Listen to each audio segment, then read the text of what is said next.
And I always thought of you as like this controversial guy from down south, and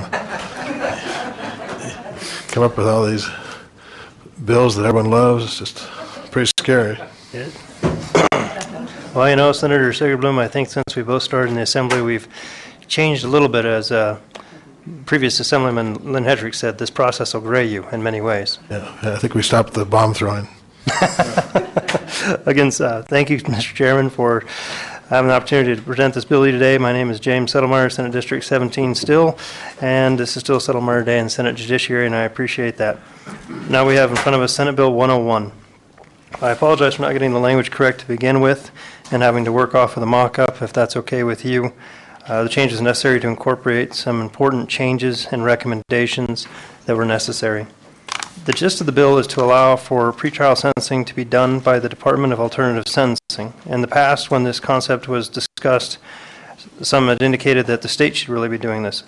But as we know, the state of Nevada doesn't have the funds to be doing pretrial sentencing, and therefore the counties are still doing this.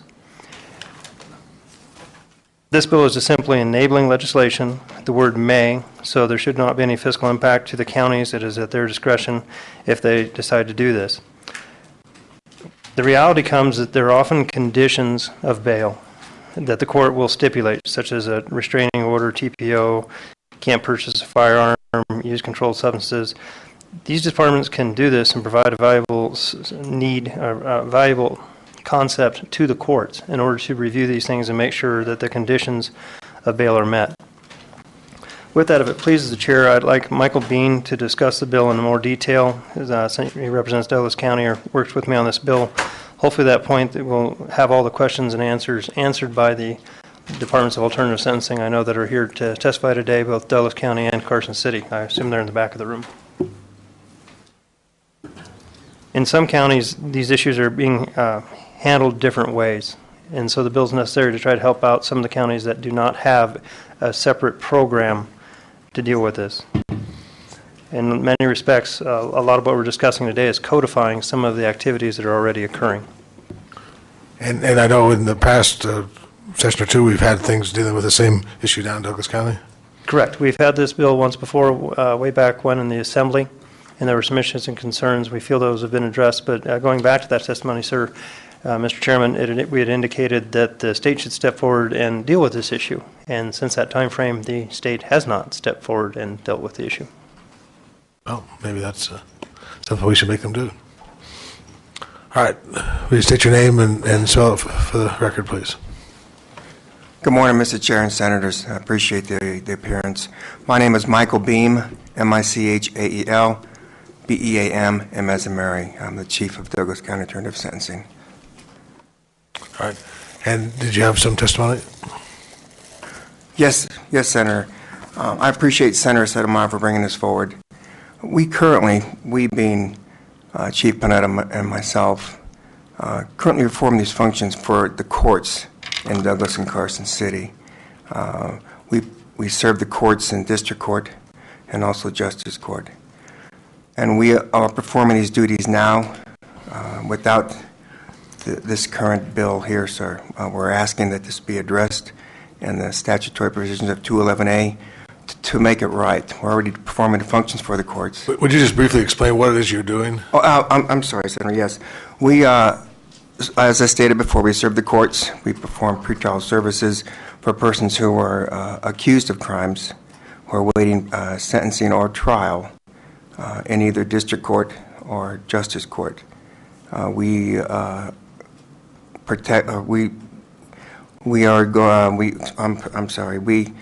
The court imposes conditions, as Senator Sotomayor already alluded to, and we supervise those persons under our supervision to ensure that they are complying with the court's conditions and those impositions, Senator.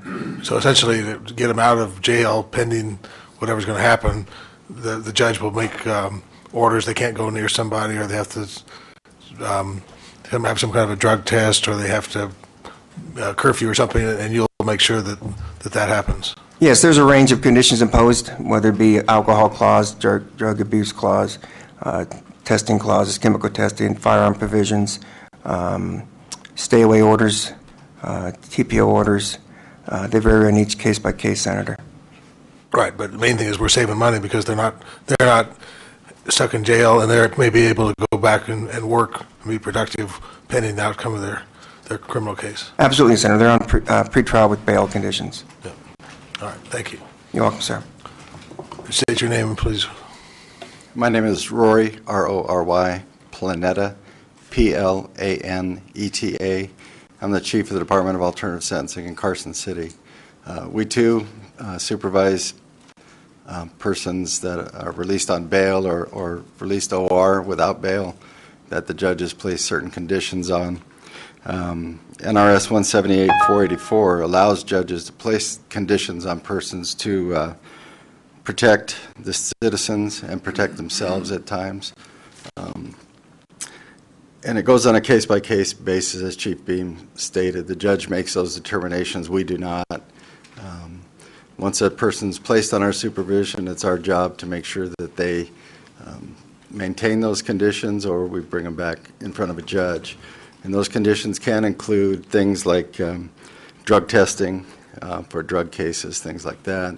No weapons, no association with gang members. These are trying times we live in, and we believe that those conditions are necessary to protect the public, and we perform those duties as part of it under this 178. We just would like to see it specific to our job duties as well. Senator Settlemyre, does this just apply to Douglas and Carson City, or is it? The May provision, this is James Settlemyre, Senate District 17. The provisions could apply to anyone who wanted to implement it, but currently, to my knowledge, only the two counties are in the situation that is before you currently, Carson and Douglas. But, gentlemen, do you know of any other counties that were similarly situated? Yeah, if I could ask Drum, sir. Rory Planeta. Yes, currently Henderson has an alternative sentencing, and they do what they call supervised release or supervised releasee, and we think that's a good term for those persons. I know part of this bill says probationers, and that's not what we're calling them. It's persons released under the supervision of the department, which we also do probation, misdemeanor probation, suspended sentences, house arrest, things like that. We just feel that this is a natural progression for us to watch those people and keep the citizens safe. Great. Any questions? All right. Well, I think based on what I heard last session or 2 sessions ago, it's a great program, and anything we can do to help it, I really applaud you. Anyone here to testify in support of the bill? Mr. Jackson.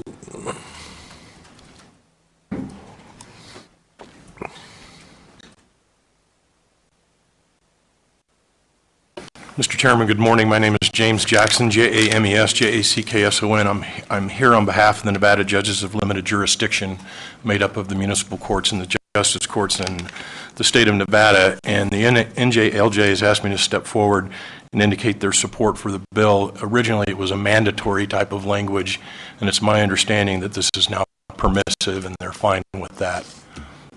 Okay. Thank you very much. Good morning. For the record, Laurel Stadler with the Northern Nevada DUI Task Force, LAURELSTADLER. And we're very supportive of all the work that the alternative sentencing departments do with DUI offenders, and we support their efforts in the community. And we've also been proud to be able to donate some PBTs to them to continue their work, and so we're supportive of their agency and this bill. Thank you. Thank you. Yes. Mr. Chairman, my name is Richard Glass. I think you need to push your button, maybe. Push your button. Is the white button there? I got it. Okay. Good morning, Senator. My name is Richard Glasson. It's spelled Glasson. I'm the judge at the Tahoe Justice Court in Douglas County, Nevada, and a member That'll of be the best assignment in the state. I'm the highest judge in the state. This bill really brings to light something that I use on a daily basis, that other judges in small courts use on a daily basis. Just like a chef might have his favorite knife or a mechanic might have his favorite tool, this is something that allows a judge to shape behaviors and responsibilities, provide protections before adjudication, because while we presume that everyone's innocent, there's this period of time between the arrest and the disposition of the case that can be a never-never land. And this allows us to put some people on the right path, and it eliminates a lot of need for post-trial supervision or probation, because they've proven in advance that they've taken these classes seriously, that they've taken sobriety seriously. So you're allowed to take the information you've learned from this into account when you do sentence them? Absolutely, Senator. There have been many times where, because of the abysmal behaviors between arrest and trial, that they're not really proven to be proven to be susceptible to probation later on. It might be time to just put somebody in jail, but more often than not, it's a situation where we've been proven time and time again by Chief Beam and by others that these are good, responsible people that might have stubbed their toe, and they're going to follow the straight and narrow, and we don't have a recidivism problem when we use these departments.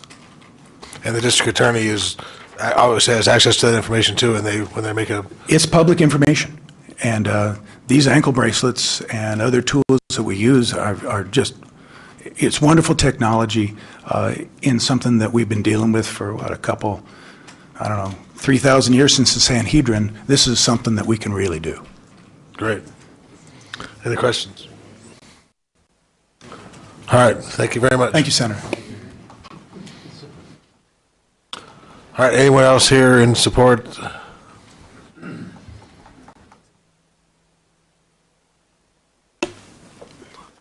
For the record, Brian O'Callahan with Las Vegas Metropolitan Police Department. I'm also representing the Nevada Sheriffs and Chiefs. Bob Roshak isn't here at this time, and he would like to give his support from the Nevada Sheriffs and Chiefs for this bill. Great, thank you. And I see two individuals down south. I'm sorry I missed you, but if you would go ahead and speak, state your name for the record and spell it, please. Thank you, Mr. Chair. Senators, my name is Mark Jacobs of the Chief Marshal, Henderson Alternative Sentencing Division. We are fully in support of this bill. It'd be a great tool for us to use down here on more of a local level. I know there's been some conversation concerning the state doing this. However, we supervise about 2,000 probationers and 200 individuals released with conditions of release from our courts each and every day. So this bill, as submitted, would allow us the opportunity to get over some very challenging hurdles in supervising those offenders that we have on release with the conditions of release. Thank you. And we heard some testimony about ankle bracelets and things. Does the individuals been charged, is that a cost that they have to pay? Yes, sir. It is a cost that they have to shoulder. It's not a burden on the taxpayers. And in fact, that's true with our probationers as well. Some of the concerns we have with individuals that are released on conditions of release are no contact orders, no further arrest clauses, drug and alcohol testing, GPS monitoring, alcohol monitoring with cram bracelets. So it is a challenge to try to enforce and keep track of these conditions without a very specific statute, but this would take care of that. And we absolutely 100% support that bill. Great. Thank you very much. Thank you. Sir, Ian Massey, M-A-S-S-Y from City of Henderson, and we support it like Chief Jacobs said. Thank you. Great. Thank you very much. All right. Anyone else up here or down south in support? Anyone opposed? Oh.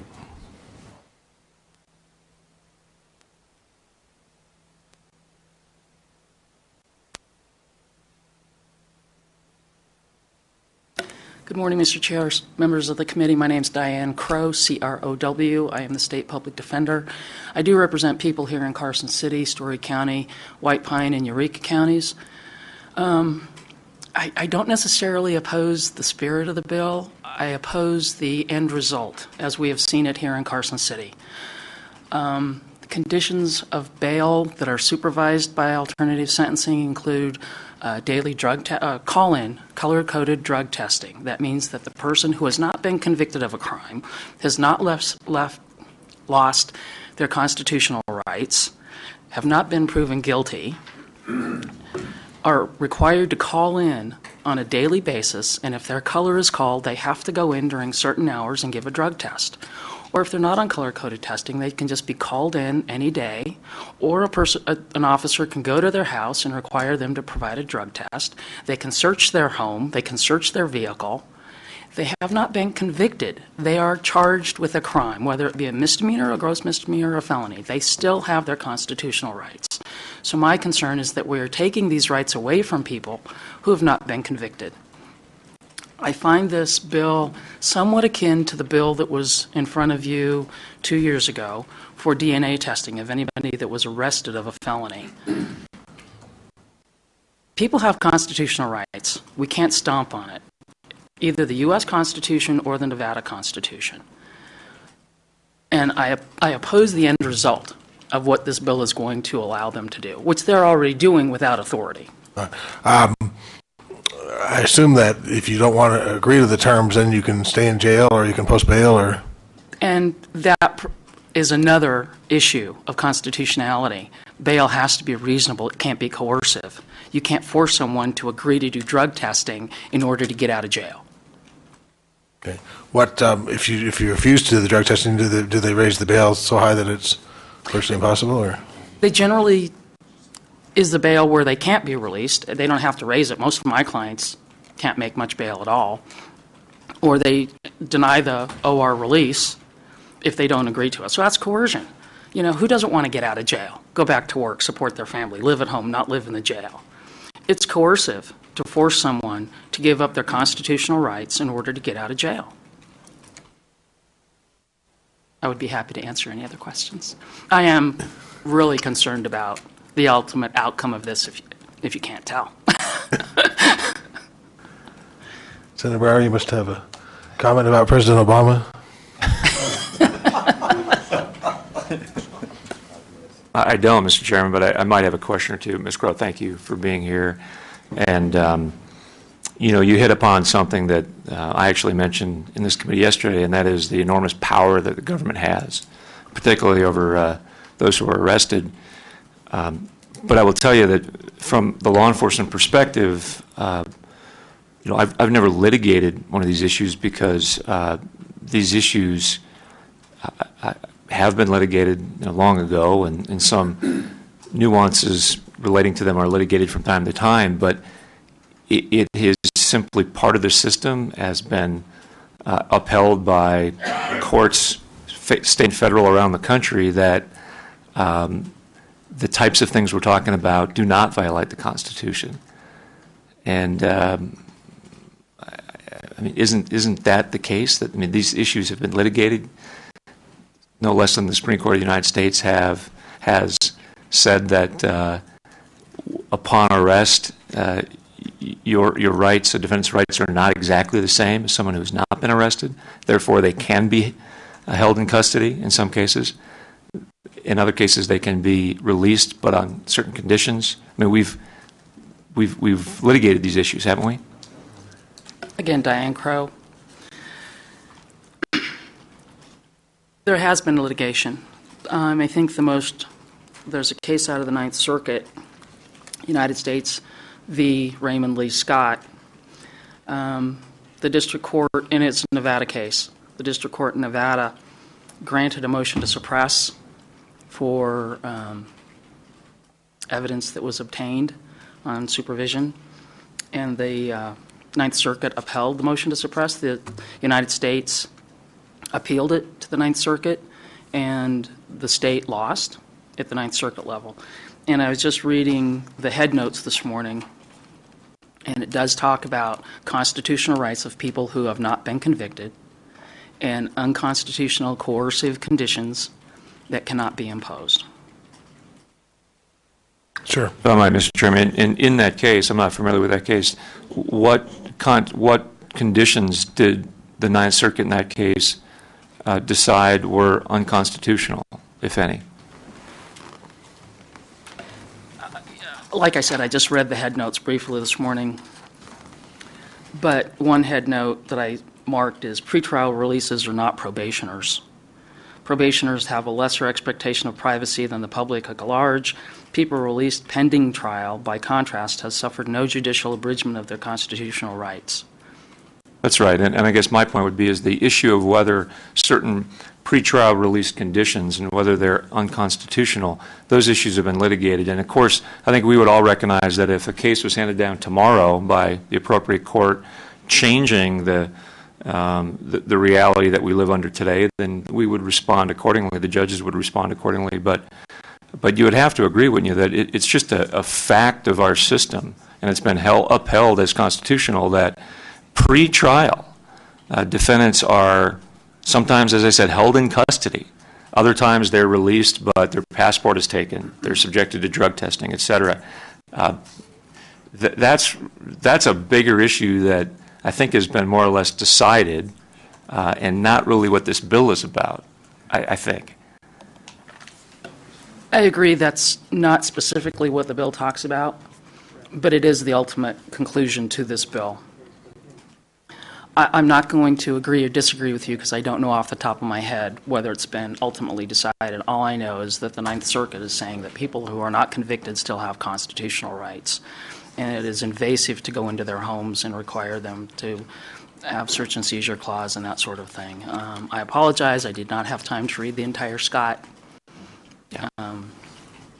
Mr. Chairman, if I could Sure. I appreciate that, Mr. Wright. Just finally, you're absolutely right, and I would be the first to agree with you that even those who have been convicted have certain constitutional rights. Well, the Eighth Amendment applies, among others, to even those who are incarcerated, right? But it seems here that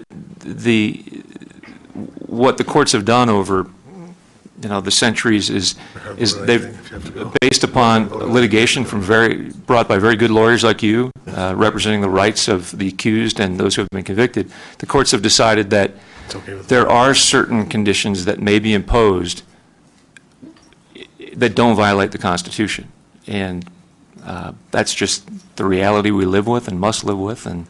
And although I would say I respect the right of you and your clients to challenge certain types of conditions, and it's up to the system to continually hear those challenges and decide whether they meet constitutional muster or not. But the conditions that we impose in this state and in the federal system have been determined by judges to be constitutional.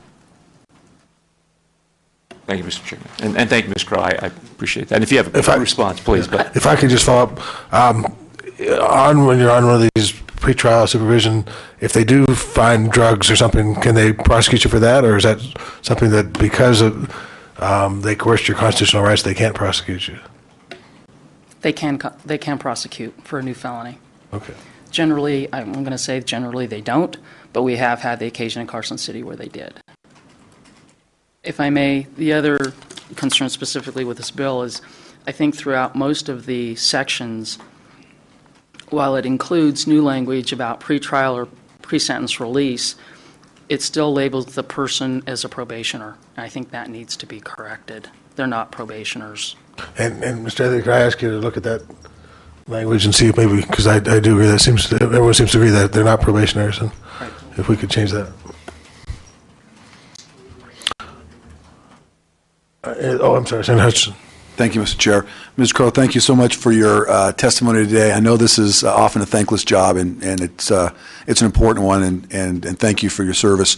I'm just following up on Senator Brower's questions, and I understand that you're concerned about the pretrial conditions and those that are imposed upon those individuals who haven't been convicted. But is there anything in this bill itself, because the way I read the bill, it's authorizing departments to supervise, right, to supervise the alternative sentencing or the court-supervised conditions. Is there anything in the bill itself that you think is constitutionally infirm? No. Okay.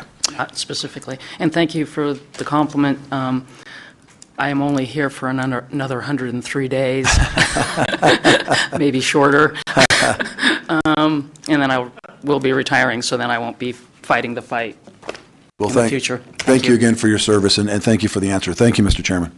Thank you. Mr. Chairman, if I could just, maybe this isn't the right setting, Ms. Crowe, but I would hope that once you retire, if you have any interest at all, that you continue to be part of the process. And again, I'm not meaning to put you on the spot, but it's important for experienced lawyers who obviously are passionate about these issues to be part of this process. Like I said, the government has enormous power, and there's a reason for that, but we rely on lawyers like you, too, to provide a check on that power when appropriate. And I would just, let me just, in advance of your retirement, congratulate you on your service. Thank you for your service, and maybe take a break, but if we can get lawyers like you to continue to be part of the process in some way, I know I would appreciate that. I think every lawyer in this committee and others would appreciate it as well.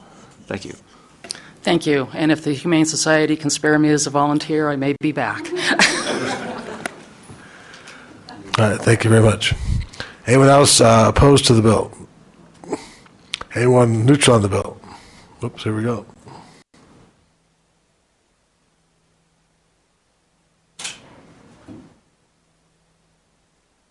Thank you, Mr. Chair. Members of the committee, I will be brief. I just wanted to come up. I'm Lieutenant Eric Spratley, representing Washoe County Sheriff's Office, and am here as neutral since this does not currently apply to our jurisdiction to my knowledge, but am in overall support of SB 101. You've heard the testimony regarding the ability of the public to be kept safe by the Department of Alternative Sentencing, monitoring those under sanction by the court. Our jail supports the judicial conditional release of inmates to not only help reduce our overall inmate population, but to allow for those persons that made a mistake and can follow the court conditions to be out of custody to live their lives. Without appropriate monitoring, as this bill provides for, those conditions most likely would not be met. Thank you. Thank you. And as I understand it, this could apply to Washoe County if they so chose. I know we have a Department of Alternative Sentencing in our county. I'm not sure of their role and can't speak to that. All right. All right. Any other people that testify in neutral? Mr. Chairman, if I could Yes. just very briefly, Lieutenant, thank you for your testimony. And I'm not sure it was made clear earlier, maybe it was, but just to get on the record, it is a fact, is it not, that without pretrial release, we simply could not, at the federal or state levels, keep every arrestee in custody. It's just not possible, is it? We cannot. Our jail is already just 50 inmates shy of our max capacity. We're always being creative in how we can let the people out that we can, that we believe that will follow the program and not continue to reoffend, not continue to create victims. So this is a huge step in being able to manage our population statewide, right, north and south. And at the same time, though, allowing arrestees out on OR or on bail without conditions is simply a free-for-all that doesn't work either, right? So the challenge, as Ms. Crow sort of brought to us, is to get it right, to impose conditions that work and are constitutional, and that's the balance we have to strike, right? Thank you, Senator. I agree with that completely, and it would be ludicrous just to open the doors and let them out without that, call it a hammer or call it whatever you want, without that condition, them knowing that somebody may check up on them at any moment. They're going to go out and reoffend or drink or something like that. A majority of them will, or a portion of them will. Thank you. Thank you, Mr. Chairman. All right. Thank you very much. See no one else. Senator Sinema, do you want to come forward? Thank you, Mr. Chairman. James Settlemeyer again. I believe some of the wordsmithing that was addressed by the opponent was within the amendment. Okay. So I think some of those wordsmithing changes were done by the amendment.